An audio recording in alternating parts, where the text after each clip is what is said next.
Hello friends, welcome to our YouTube channel concept fire Odisha. आपण समस्त आम यूट्यूब चैनल को स्वागत। आसतु जाना जेटीएस रु बाद पड़े स्पेशल बीईडी पुणी 2000 आशायी तालिकार बाद सेकेंड मेरिट लिस्ट निश्चित आसब।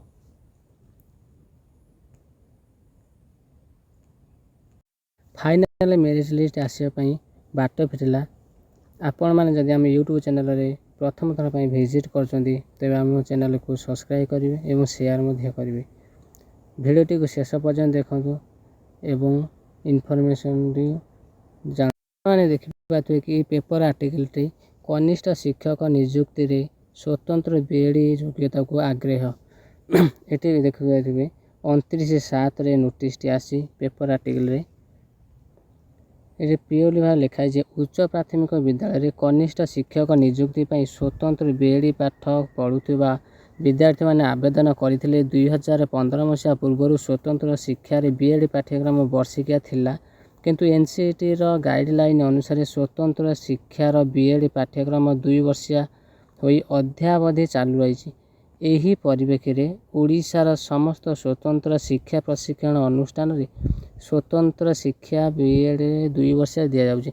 कनिष्ठ शिक्षक नियुक्ति आवेदन करिथिबा आशायींकर कागजपत्र जांच कराइथिला।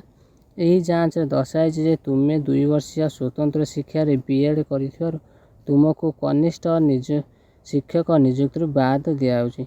आपण देखि पारुथिबे एवं आलोचना रे विभागीय अधिकारी कहछन जे गैजेट नोटिफिकेशन अनुसार प्रार्थी चयन कराई। एनसीईटी निर्देशनामा अनुसार प्रार्थी चयन कराई।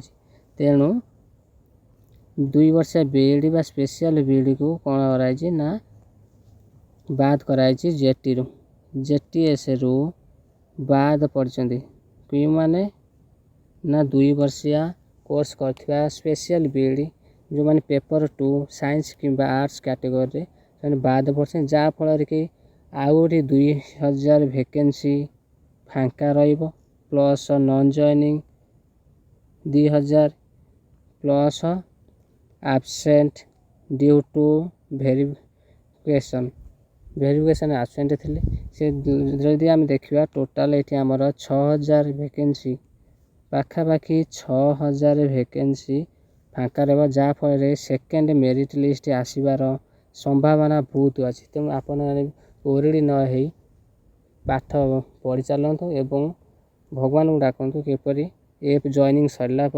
फास्ट जॉइनिंग सरला सेकेंड जॉइनिंग आसो। एवं सेकेंड न्यूज देखा कौन अच्छी ना ये नोटिस आसी डिस्ट्रिक्ट प्रोजेक्ट ऑफिस समग्र शिक्षा सदन कोरापुट ये नोटिस कोरापुट अच्छी। देखो फाइनल मेरिट लिस्ट आसापी गोटे बाट फिटी कौन ना convincing district level selection committee बा DLSC meeting for publication of final merit list of candidate applied for the post of junior teacher in Koraput district. ये प्रत्येक डिस्ट्रिक्ट गोटे गोटे नोटिस जाइए कौन पाई ना डिस्ट्रिक्ट लेवल रे गोटे मीटिंग हम क्यों मानक ना डिस्ट्रिक्ट कलेक्टर मजिस्ट्रेट एवं जिला परिषद जेहेतु जूनियर टीचर टी जिला परिषद अंदर आसुची तेणु जिला परिषद डीएम कम सीपीओ एवं कलेक्टर प्रत्येक कौन करेंगे ना गोटे मीटिंग हम तापर 5 तारिख में आम जानते टेंटेटिव कैलेंडर आसी ओसेवा तरफ आसाला और 5 तारिख में अच्छी जे 5 अगस्त रे आसीबो फाइनल मेरिट लिस्ट आसीबो। आपण जानी गत काली गोटे न्यू नोटिस आसला रिगार्डिंग एसएसटी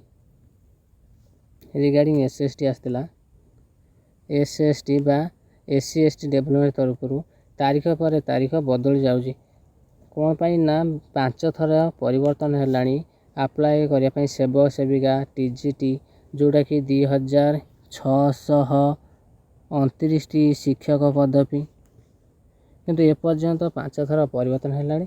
कारण प्रथम तो joining sir fast phase joining of junior teacher schematic और सेकेंड फेज ऑफ